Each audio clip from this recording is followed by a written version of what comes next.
وصلی اللہ علی النبی الکریم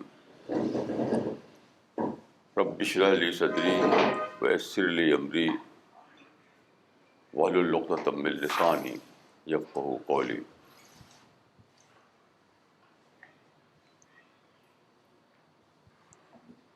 I have an experience. I want to share with you this experience. Yesterday, I was in Saharanpur. So,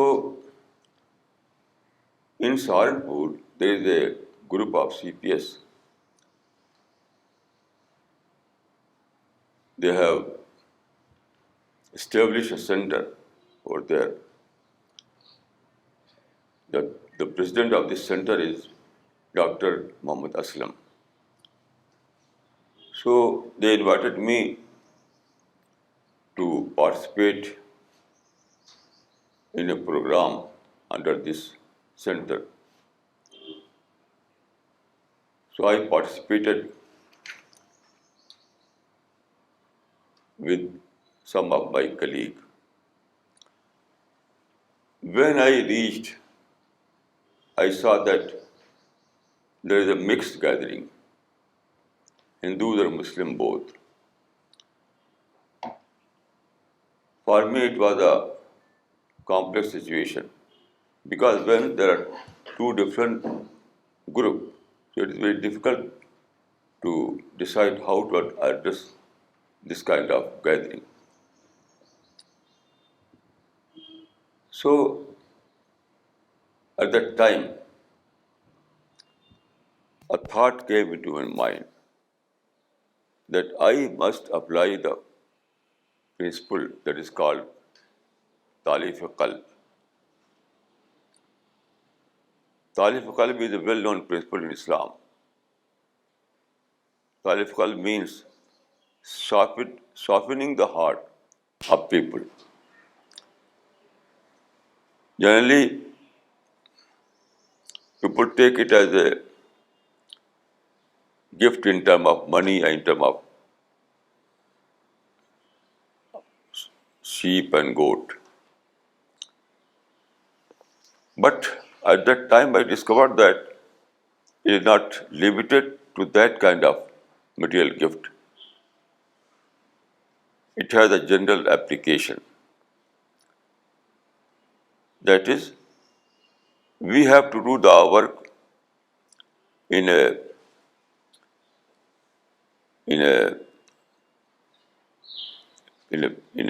principle of Talif. That is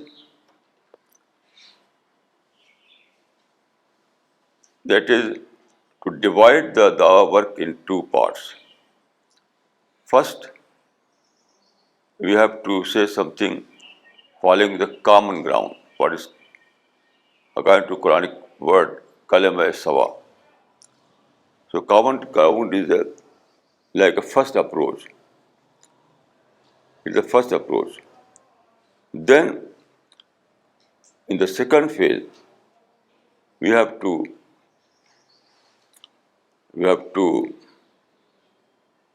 tell them the detailed principle of Islam. Now, what happened? My colleagues have some books, Islamic literature with them. They wanted to distribute it. So we divided our dawah work in two parts. That is 50-50. So in the first part, I delivered my speech by following the common ground, not going to the detail or direct dawah. And people were very impressed. Then our colleagues distributed the literature, and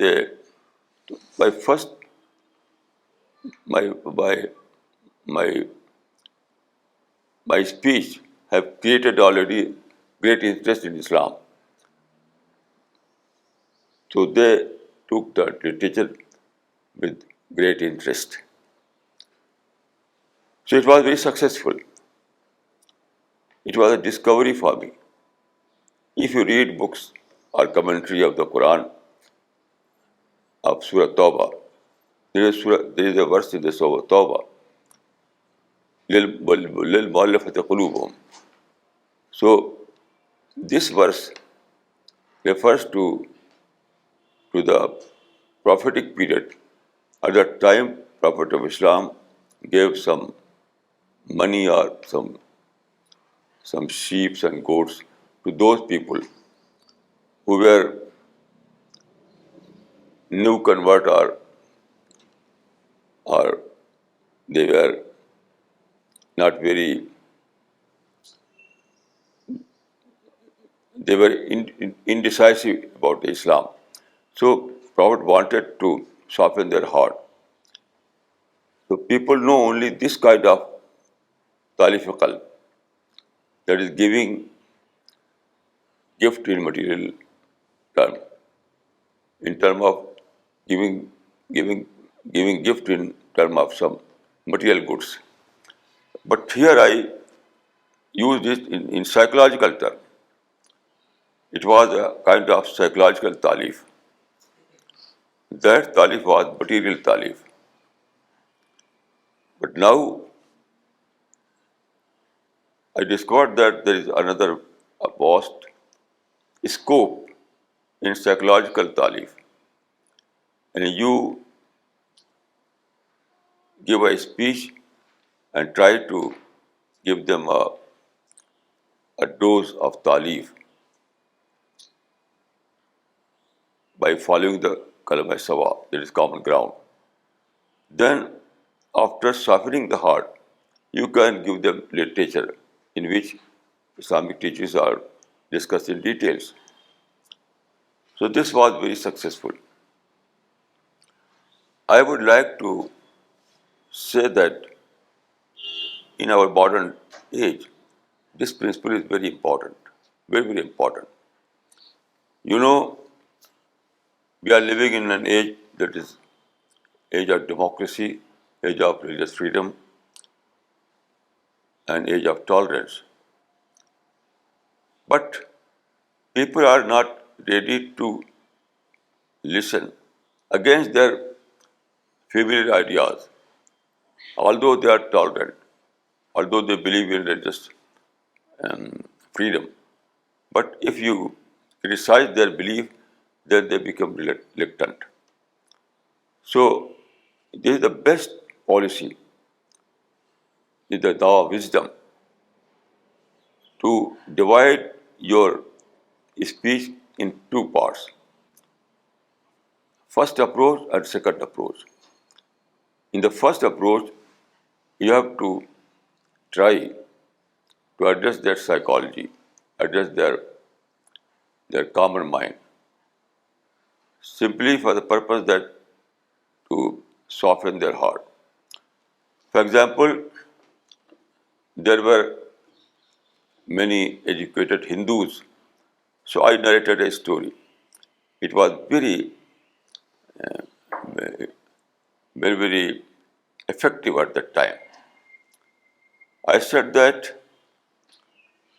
I said that I have seen Mahatma Gandhi several times in my dreams. For example,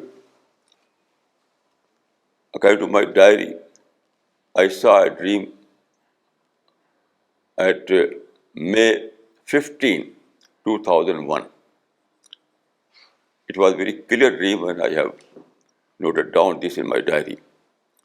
You can see it in my diary. So in this dream I saw that I'm walking at some road and on both and on the roadside there were trees. Then I noticed that Mahatma Gandhi is sitting under a tree. At the time he was alone, quite alone. So I approached I came close to Mahatma Gandhi. So he became happy and he said something. And then, as I remember, he said, the conversation was Hindi, in Hindi. He said, मौलाना साहब, आप जो काम कर रहे हैं उसको करते रहिए. मौलाना साहब, आप जो काम कर रहे हैं उसको करते रहिए. Then, at that time, there was two fountain pen with him. He gave me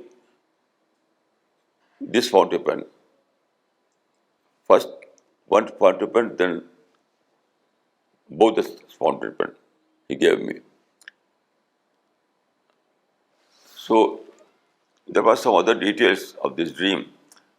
So by this dream, according to my interpretation, this dream means that Mahatma Gandhi is happy with my mission, because a very important aspect of my mission is to normalize the relationship between Hindus and Muslims.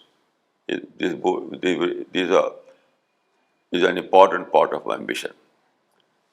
Since the outset, I'm always trying to emphasize that Muslims or Hindus both have to live in this country with normal relationship. Because partition was a very sad aspect of our history. Partition inculcated hate among the both communities. Partition of the country was very, very, I can say that it was a blunder mistake. Because life is based on interaction. All the progress or development depend on interaction. Without interaction, there is no progress. And especially in our modern age, we are living in an age where the world has become a single village. There is a globalization. So in the age of globalization, it is quite anachronism to demand a separate land. So those leaders who demanded a separate land, they were speaking against the spirit of the age. It was an anachronic attitude. So I started my mission just after the 1947, namely in 1950. So my mission was twofold mission. First, to normalize the relationship between Hindus and Muslims, and then spread the teaching of Islam, especially basic teachings. So I tried to prepare Muslim to pay the price by unilateral adjustment. Because if this situation persists, then Muslims will suffer. Hindus are in majority and Muslims are in minority. So if the situation of hate between the two communities and tension between the two communities, then it is Muslim community that will suffer. So I said to Muslims that you have to try to make adjustment unilaterally, so that you may prosper in this country, so that you may plan your future development, and also you can do the work in a normal situation. Because without doing the work, you cannot obtain the blessing of God. So this was my mission, and I think that Mahatma Gandhi according to this dream, if this dream is a reality, then the spirit of Mahatma Gandhi is happy with my mission. So when I narrated this story, the audience was thrilled. There was a very, eh, very, very favorable situation, very favorable environment. So then, when our colleague wanted to distribute literature, so they show great interest. They took took all those literatures and they started reading it even in the hall. So this was my you can say that my discovery. So at this time I want to tell you that for the work, Talif Qalb is necessary, very, very, Talif Qalb is a must, not only for the Prophet of Islam, not only for the early period of Islam, even today, some ulama have abrogated this teaching. If you read the commentary, you will find that ulama, the majority of ulama believe that this principle is now abrogated, it is mansukh. But it is, according to my study and my knowledge of Islam, this kind of thinking is completely wrong. No ayat of the Quran, no principle of the Quran can be abolished. Quran is eternal, and all the teachings are eternal of the Quran.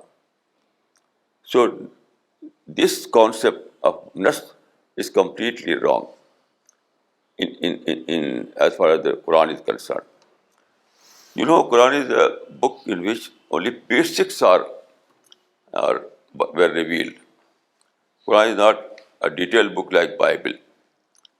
You read Bible, you will find that there are so many details about ibadah and other religious practices. But in Quran there is no detail. In Quran there are only principles. So in principles there is no abrogation, no nas. So the concept of nas regarding the Quran is completely unacceptable. So is the case of Talif al-Qalb. Only application varies. In during the early period of Islam, the Talif al-Qalb, the form of Talif al-Qalb was goat and sheep. But now there are so many other ways, other methods. And according to my experience, psychological talif is very, very important in this age. Psychological talif means softening the heart. It directly, you can derive this teaching directly from the verse because Mu'allafat al-Qulub means softening the heart. So when I say that psychological talif is also a part of Islam, then it is really very well understandable. So I can say that dawah is our great responsibility. Every Muslim, every mu'min has to do dawah work. There is no dawah for us is not optional. It is obligatory. Dawah for us is not optional, not voluntary, but it is obligatory. Every Muslim have to do dawah work. Some scholars believe that it is for the kafaya. No, it's not for the kafaya. It is for the ayn. You have to do dawah. Otherwise, you are not a complete Muslim. So, one aspect of this is that the work is obligatory for us. And then the best way to do the work is doing it by following the principle of Talif al-Qalb. That is, when you are invited to some conference, you have to deliver a speech over there by following this principle. In your speech, you have to say on those things that is kalama sawa, that is common ground. Then you have to prepare literature, printed literature, and after your speech, you have to distribute all these literatures, and they will take it with great interest, as we as was experienced with us in Saranpur, also in some other places. This is the thought of this. You can say thought of the day, or my experience. Now you can add something if you and you can share with us some more things if you have some new ideas.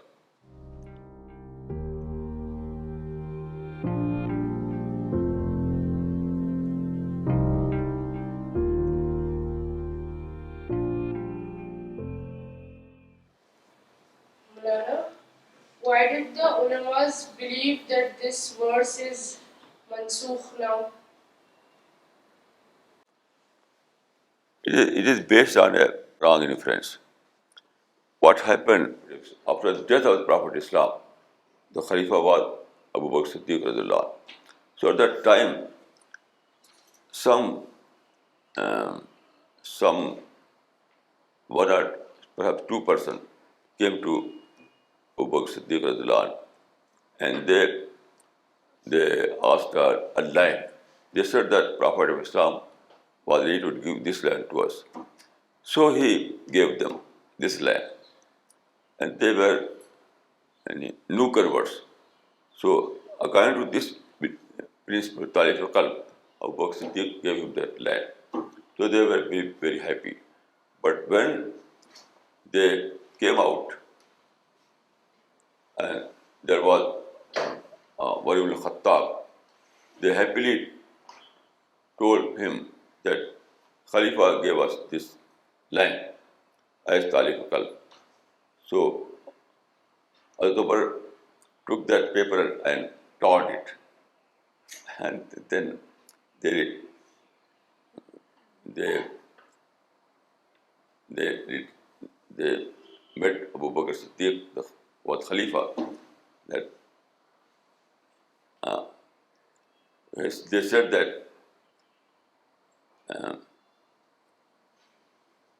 okay, you are Khalifa or Umar is Khalifa. Who is the Khalifa? So he asked for Umar al-Khattab, and he and asked him, why you torn my my my paper in which I had given this land to these people. He said that time Islam was weak, now Islam is strong. So we don't do Talib Qalb. So by taking this example, ulama, the majority are all the ulama, and he said that it is now obligated. But I said that is wrong. This kind of reasoning is completely wrong. That was a single instance by Umar Farooq. This instance cannot, by taking this instance, you can't obligate the teaching of the Quran. So I'm not I say that this inference was completely wrong. It's not abolished. This verse is not abolished. Maulana, after this instance, were there other instances where Talif al-Qalb in this form was done?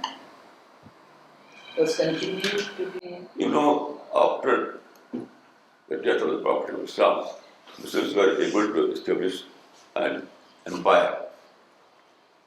So then Muslims developed other kind of thinking. That is, we are king, we are emperor. So, consciously or consciously, they used to believe that now power is enough. We don't need Talif al-Qalb. But this kind of thinking also was wrong. You see that after the Prophet of Islam, there was no dawah practically. Although people were embracing Islam, but this was on their own, not as the dawah. So when Muslims were successful to establish empire, they forget the responsibility of dawah.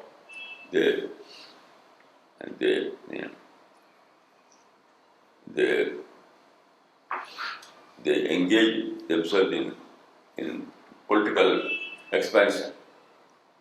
So the sad part of Islamic history, what has happened.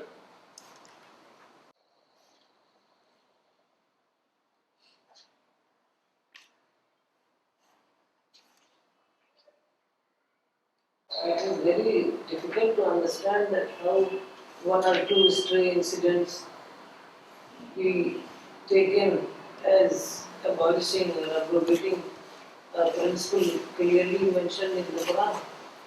How could ulama do this? It was wrong. You know, if you read the Islamic history, you will find there is a chapter Awwaliyat Umar. Awwaliyat Umar means those things that was adopted by Umar bin Khattab first. So this was also in that thing. He adopted this principle. It is a single instance. They have no other instance to refer. So only by taking this instance, you cannot say that Quran that verse was abolished. No. But the basic reason was that at that time Muslims are living in empire. So they lost the concern, they lost our concern. All were running after political power. So Muslims lost the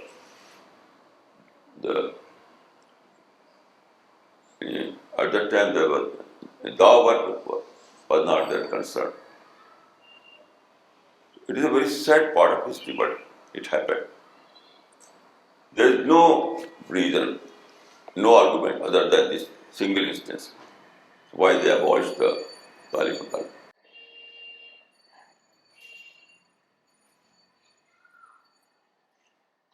You can see, if you want to know detail, you can see that any commentary, you can find this instance in every country, commentary of the Quran. They could have done ijtihad and they could have applied this teaching to different situations. So it was not necessary that every time you give a piece of land or something like this. So they failed to apply this teaching to different situations, like this psychological talent. This concept of psychological talent makes it a very, very universal concept, which is applicable in every situation. Yes. You know, all the businessmen, successful businessmen, apply this law. Not in the name of Talif, they in the name of business promotion or some other words. So every successful businessman and he have adopted this principle of Talif al-Qalb. Perhaps you know better this principle. They use some other words like business promotion. So it is a general principle. In Bangalore, we had met a liaison officer who was working with the birlas, and his job was only to give gifts, Mr. Natha, Mr. Natha, gifts to those people who had dealings with the company. this is the only job for him. Same thing. This is the only job. So it is a universal principle. And there is no reason to exempt the work from this principle. So this ijtihad was completely wrong. I can say that it was not justified ijtihad.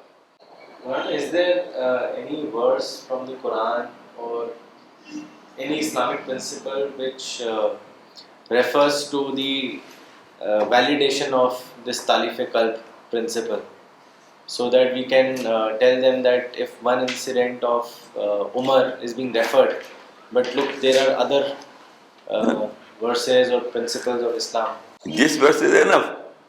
It is very clear. بَلِ الْمُؤَلَّفَةِ قُلُوبُهُمْ. There is no doubt. Why you need some other verses? One verse, when the verse is clear, no one denies that this verse is not clear. This is not the question. No one denies that this verse is not clear. It is very, very clear. They only abolished this. So the question is whether you have power to abolish this verse or not. Otherwise, it is very clear. Maulana, what is valid criteria to abolish a verse? No criteria. It is wrong. Completely wrong. This concept is wrong. You say this concept is not, you cannot prove this concept in the Quran. Concept of dust is not present in the Quran. Concept of dust is not in the Quran. Is It there is basically a wrong concept. But You know, all those principles given in the Quran are subject to gradual change. Even namaz, every principle, even namaz. So it is subject to gradual change. Once some people accept Islam, but they have no knowledge in Arabic language. They cannot recite Quranic verse. So Imam Abu Hanifa have given the fatwa that these people, for a temporary period, are allowed to say namaz in Persian language. It was a principle of gradation. It was not an abolition. So, principle of gradual change is well established in the Quran. But principle of abolishing some verses is not. No verse you can refer in the Quran. There is only one verse, that is وَمَا نَنْسَخْ مِنْ آيَةٍ أَوْ نُنْسِهَا نَأْتِ بِخَيْرٍ مِنْهَا أَوْ مِثْلِهَا. There is only one verse in the Quran. But this verse refers to previous books and not about the Quran.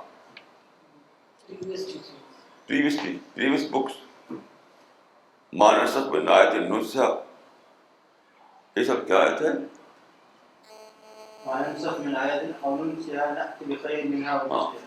This is the only verse in the Quran. In the Quran, you can find only one verse about nas. But here, nas means nas of previous books and not Quranic verses. This is chapter 2, verse number 106. If we abrogate a verse or cause it to be forgotten, we will replace it by a better one or one similar to it. Do you not know that God has power over all things? This verse refers to previous books. Those books that were revealed to to the Israeli prophets. It has nothing to do with the Quran. You can see detail in my tafsir, Tazkir al-Quran. Also, I published an article on this subject in my magazine. Maulana, when gradually, when the things passes to the next generation and gradually people start accepting what has happened earlier. But at the time when Hazrat Umar said that, there were Khalifa and there were Sahabis around him. Did they argue with him that how could, I mean, it's their responsibility also at that time. Because later on, after years and after that, people start accepting. Did you get my point? While the Sahaba did not object to it. According to my knowledge, this was ijtihadi khata on the part of Umar Farooq. Ijtihadi khata. That he attributed this verse to the position of power, position of strength.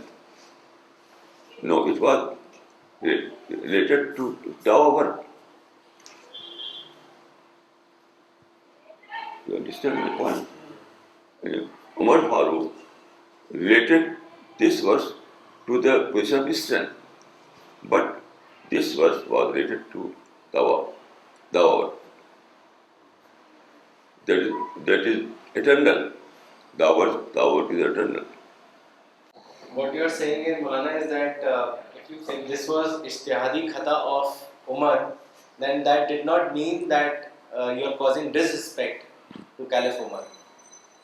Because anyone can do ijtihadi khata. But at that time, the environment was completely political, because Muslims were in great. Muslims have established a political empire. So this situation, it was this situation that no one was able to challenge it. یعنی چونکہ اس وقت جو فضا تھی یہ کہ political power, political empire مسلمان بنا ہوا تھا، کوئی مسلمان کو کچھ کرنے والا نہیں تھا.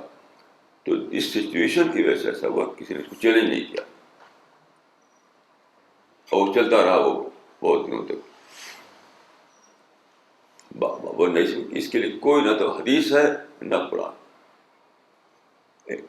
In favor of this ijtihad, there is no hadith, no verse in the Quran. It was opinion of a single person.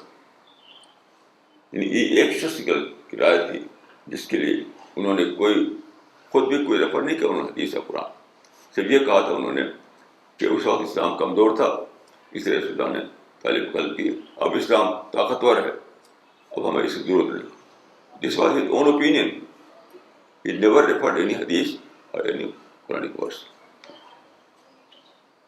یہ بہت سیریس میٹر ہے، بہت سیریس. مولانا مناظر حسن گیلانی نے لکھا ہے مولانا تحقیق کر کے وہ اسلامی اقتصادیات کتاب میں کہ حضرت عمر نے اس کو منسوخ نہیں کیا تھا. یہ جو معاملہ ہوا تھا اس کی تحقیق کر کے لکھا ہے انہوں نے کہ جن دو آدمیوں کو رسول اللہ صلی اللہ علیہ وسلم نے ایک زمین دی تھی اپنے زمانے میں، تو وہ مس یوز کرنا چاہ رہے تھے. یہ اس زمانے میں لے لیا زمین لیکن کچھ ان پر اثر نہیں ہوا، پھر ویسے کہ ویسے رہے وہ. پھر جب حضرت عمر کا دور آیا ابو بکر صدیق کا، تب پھر وہ آئے دوسری زمین مانگنے کے لیے. تو حضرت عمر اس میں لکھا ہے کہ حضرت عمر ان کو جان گئے تھے کہ یہ لوگ آدمی ٹھیک نہیں. بیسک بات یہ ہے، بیسک بات ہے حضرت عمر کے اس قول کو لے کر کے علماء نے اس کو منسوخ کیوں قرار دے دیا؟ یہ تو واقعہ منسوخ قرار دیا، وہ سوال ہے. بیسک کوشچن یہ ہے، یہ بات تو آپ کہیں صحیح کہہ رہے ہیں. بیسک کوشچن ہے کیوں ایسا ہوا کہ حضرت عمر کے اس قول کو چیلنج نہیں کیا گیا اور اس کو لے کر کے منسوخ کر دیا کہ منسوخ طالب فقط. یہ تو واقعہ ہے. تو ان کی جو توجہ ہے مولانا صاحب کی، وہ توجہ کافی نہیں. جو بھی ہو یہ ایک واقعہ ہے, is a fact that taking this single instance, ulama of later period abolished that verse. That is mansukh, is a fact. You can see this in the commentary of the Quran, is a fact. And no one no one, I don't know anyone who stood for challenge that it was wrong. Although Brother Silani has given some explanation, but that's not enough. Basic question is that why ulama accepted this opinion, and then they were, the majority of ulama said that this ayat is mansukh. Basic question is, کہا ہے کچھ اور کہہ سکتے ہیں اس پر آپ؟ نہیں ٹھیک ہے. ہیں علماء کی ہوتی ہے, میں نے وہ کیا اس سے تو غلط طور پر اس سے وہ کرتے ہیں, جوڑتے ہیں. عمر کے اس واقعے سے جوڑ کر وہ اس کو منسوخ کرتے ہیں علماء, یہ تو غلط ہے. خود علماء کی ہوتی تھی کہ وہ اپنے سیاسی ذہن کی وجہ سے میں نے اس کو منسوخ کیا. بات کو جو سیاسی ذہن بن گیا تھا, امپائر کا ذہن, اس کی وجہ سے انہوں نے منسوخ کیا. اس کو غلط طور پر وہ منسوخ کرتے ہیں عمر کی طرف.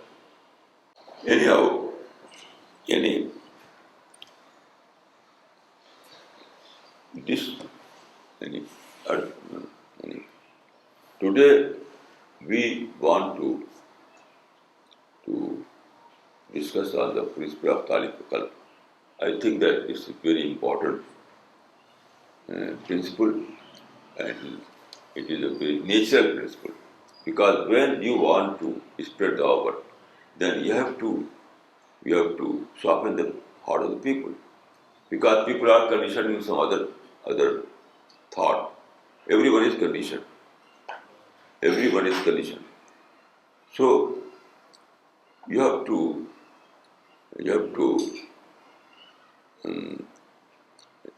develop some method for first approach. First approach is not to give them direct. The Talif al-Qalb means you have to adopt first approach, then the second approach, then the third approach. And you have to do the work in according to gradual principle by taking the gradual process. مولانا حضرت عمر نے اس بات کے لیے کہ زمین دے دی یا کوئی چیز دے دی, اس کو منع کیا کہ لوگ اس کو غلط لیتے ہیں, لے سکتے ہیں, لیکن اور بھی تو طریقے ہیں نا سافٹنگ آف ہارٹ کے. صرف چیزیں بانٹنا ہی تو طریقہ نہیں ہے. انہوں نے شاید اس بات کو منع کیا, جیسے ابھی بھی الیکشنز میں آپ پیسے بانٹ رہے ہیں, یہ بانٹ رہے ہیں, انہوں نے اس کو منع. حالانکہ ایک طرح سے سافٹنگ آف ہارٹ ہی ہے کہ آپ ان کو ڈسٹریبیوٹ کر کے اپنی طرف لے رہے ہو. تو انہوں نے تو بات کے علماء کو یہ کہنا چاہیے تھا کہ ہم پرنسپل آف تعلیم قلب کو کیسے ختم کر سکتے ہیں. Why did they generalize it? How one can generalize that you cannot, there is no need for this. There is a need for this, but this particular method of distributing things or it is not the only one, and one can also distribute that depending on the situation. The fact is that after the death of the Prophet, and when Muslims were able to establish their political empire, the work practically was abandoned among Muslims, abandoned completely. Although there was dawah, practically people were embracing Islam, but as far as dawah is concerned, it was absent in our books. If you read, for example, Hadith, you will not find any chapter under this caption, Kitab al-Da'wa wa Tabligh. There are so many chapters in Hadith, but is this absent? Kitab al-Dawah Tabligh is absent. Then if you read book of fiqh, there are so many chapters in book of fiqh, but there is no, but Kitab al-Dawah Tabligh is absent in the fiqh.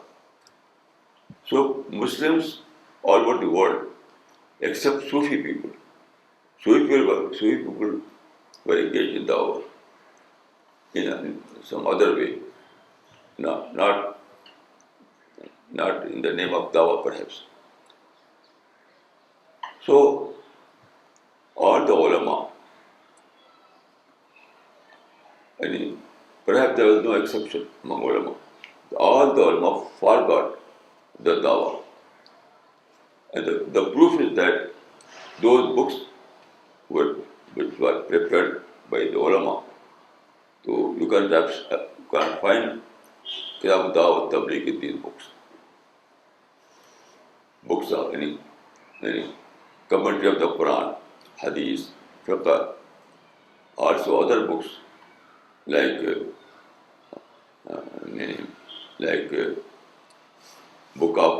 book written by Imam Taymiyyah, Ghazali, Shaulullah, and other top scholars. They do Kitab Dawah Tabligh. So in such a situation, people accepted this as a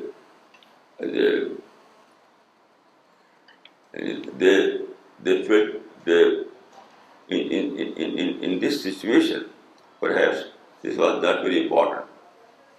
When they do the work, so it is not important to discuss this matter. Although it is not, it is a sad part of our history, but it's happened. It's a fact. So we have to revive this sunnah. We have to revive this principle of Islam, and we will be given double reward. No, not double, but 100 times more reward, because there is hadith that, and there is hadith very important that man ahya sunnatan umitat badi falahu ajru mi'at shaheed. It means that one who revives my sunnah, Prophet of Islam has said, one who revives my sunnah, he will be given 100 times reward. कैसे कहेंगे? 100 times more reward. So we are very fortunate to find this situation. 100-fold reward. Eh? 100-fold reward. 100-fold reward. 100-fold reward. So for us it is a great opportunity. It is a great opportunity. Maulana, any sunnah or any particular sunnah? I think any important sunnah. Although in the hadith there is only sunnah. Man aya sunnatan umidat badi falahu ajru mi'at shaheed. जिसने जिंदा किया मेरी किसी उम्मत, जिसने one who revives any sunnah that is dead, he will be given the reward of 100 शहीद. जो आदमी जिंदा करे मेरी किसी सुन्नत को तो ख़त्म कर दी गई हो, तो उसको 100 शहीदों के बराबर अजर मिलेगा. उसे मतलब 100-fold अजर मिलेगा. So it is a great news for us. It is a great opportunity for us. I would say is that we've anyways witnessed the result in last couple of journeys that we did, like at the place of Morari Bapu or at Saharanpur or at other places locally, like Sai International programs, and you have in all those places tried to do Talif al-Qalb, and the response has always been fantastic, because the people immediately come to you. They not just take away books, they snatch the books, and they respond also at a later on stage. So I think it's a very good opportunity and a big blessing for us that we do revive this sunnah so that all of us can get that reward, which is 100 times more, Maulana. So it is certainly a very thrilling news. You say after Prophet of Islam, uh, nobody did the dawah work. Is it also applied to those Sahabas? They also stopped doing dawah work after Prophet? Maulana, he's saying that you said that after the death of Prophet of Islam, the dawah work was abandoned. Nobody did dawah work. So it is, after establishing the political empire, not simply after death of the Prophet. When Muslims were able to establish Muslim political empire, then the work was abandoned. Now people will engage in political expansion. Maulana, which means much later than all the caliphs died. Much later than that. Yeah. Gradually it abandoned, gradually, not suddenly.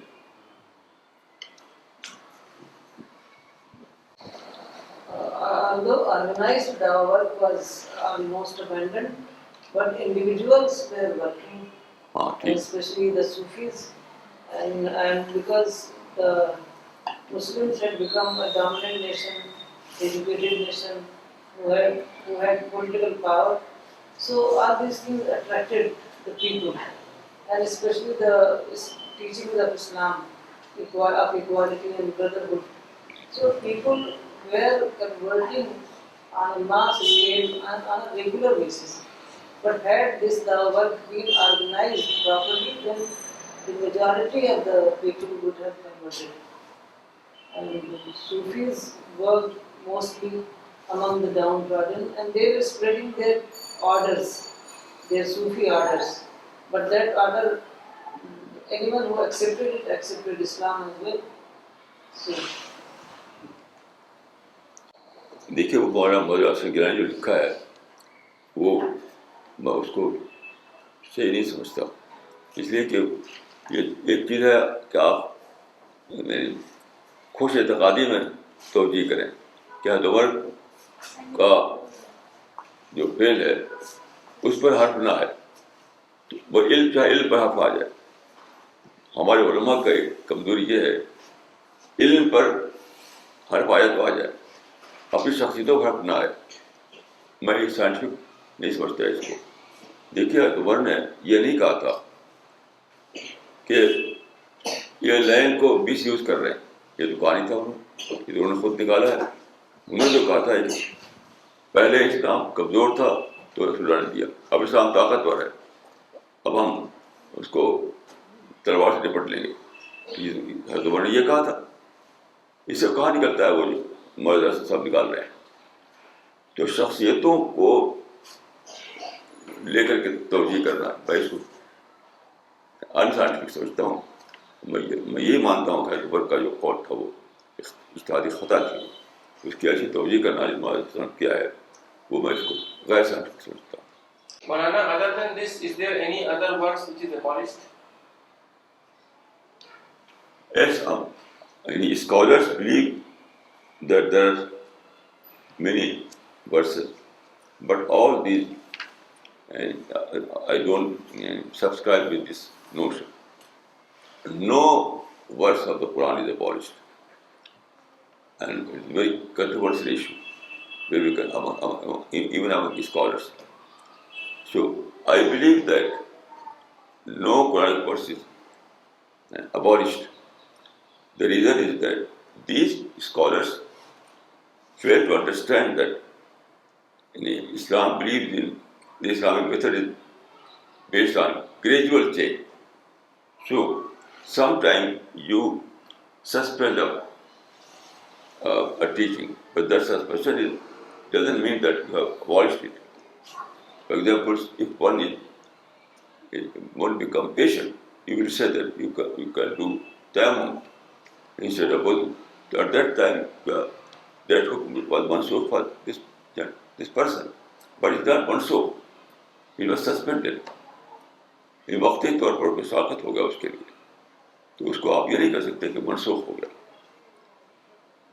تو اسلام میں جتنے بھی ایسے refer کیے جاتے ہیں وہ case of یعنی وہ ہیں یعنی فار ٹیمپرری پیریڈ اس کا اپلیکیبلٹی جو ہے نہیں رہی. For temporary period are not applicable to those people but is not منسوخ. It clear. It's like we can give the example of namaz. It is said of drinks. It is said that when you are drunk, don't come close. نہیں دیکھیے اس کو سمجھیے آپ. جب قرآن کی بہت سی آیتیں ہیں جن میں یہ ہے کہ اس کو کہا گیا کہ یہ نہ کرو تم. یہ جیسے بیمار ہے تو وضو نہ کرے تیمم کر لے. تو اس طرح سے اور بہت سی چیزیں ہیں تو اس کو لوگوں نے سمجھ لیا کہ منسوخ کیا گیا. تو منسوخ کوئی بھی نہیں کی گئی تھی. جیسے اسلام کی حکومت نہ رہے پاور تو حدود جو ہے لاز جو ہیں ان کو امپلیمنٹ کرنا اس کو سمجھتے کہ منسوخ ہو گیا. منسوخ نہیں ہوا, وہ ساقط ہوا. ٹیمپرری طور پر سسپینڈ کیا گیا اس کو. That was temporary suspension and not about abrogation. بڑی بات تو کلیئر ہے کہ ہم لوگوں کے لیے یہ گڈ ٹائڈنگ, کیونکہ ایک سنت جو متروک تھی چھوڑی ہوئی تھی, ہمیں موقع ہے, ہمیں چانس ہے کہ اس پر عمل کر کے ہم یعنی 100 فولڈ ریوارڈ حاصل کر سکیں. یہ تو بہت ہی خوشی کی بات ہے. ہمیں چاہیے کہ ہم دعوت ورک میں ساری انرجی لگا دیں تاکہ یہ ریوارڈ ہمیں ملے. So it's a good guiding for us.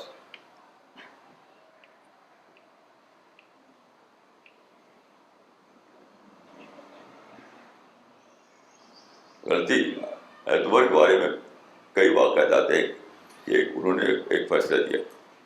حضرت علی نے کہا کہ آپ فیصلہ آپ نے ٹھیک نہیں کیا. تو ادور نے کہا کہ لولا علی اللہ کا عمر.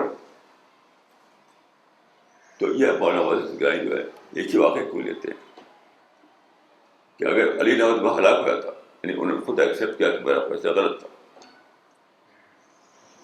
تو اب کیسے یہ انسائنٹیفک ایٹیٹیوڈ ہے کہ آپ کسی کو سمجھنے کے لیے یہ بالا تر ہے غلطی سے. سارے علماء مانتے ہیں کہ وہ فیصلہ جو ہے حضرت عمر کا صحیح نہیں تھا. حضرت علی نے پوائنٹ آؤٹ کیا تو انہوں نے کہا کہ لولا علی اللہ علیہ عمر. تو بہت سے واقعات ایک واقعہ تھوڑی ہے. میں یہ کہوں گا کہ سائنٹیفک پوزیشن یہ ہم یہ مانیں کہ دیٹ واز اجتہادی خطا. What is meant by ijtihadi khata? دیکھیے اجتہادی is open for every scholar. اجتہاد is not the door of ijtihad is not closed, it is open. Ijtihad means in seeking reapplication of a teaching. When situation is changed, so you try to seek new application, how to reapply that teaching. This is ijtihad. Ijtihad means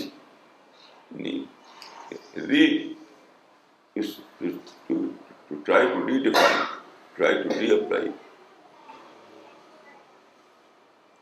So ijtihad means it doesn't mean revision. Revision is quite a different thing. Ijtihad doesn't mean revision. Ijtihad means reapplication. So hadith says that if you do ijtihad and your ijtihad is correct, if you do ijtihad and your ijtihad is correct, then you will be given double reward. Then you will be given double reward.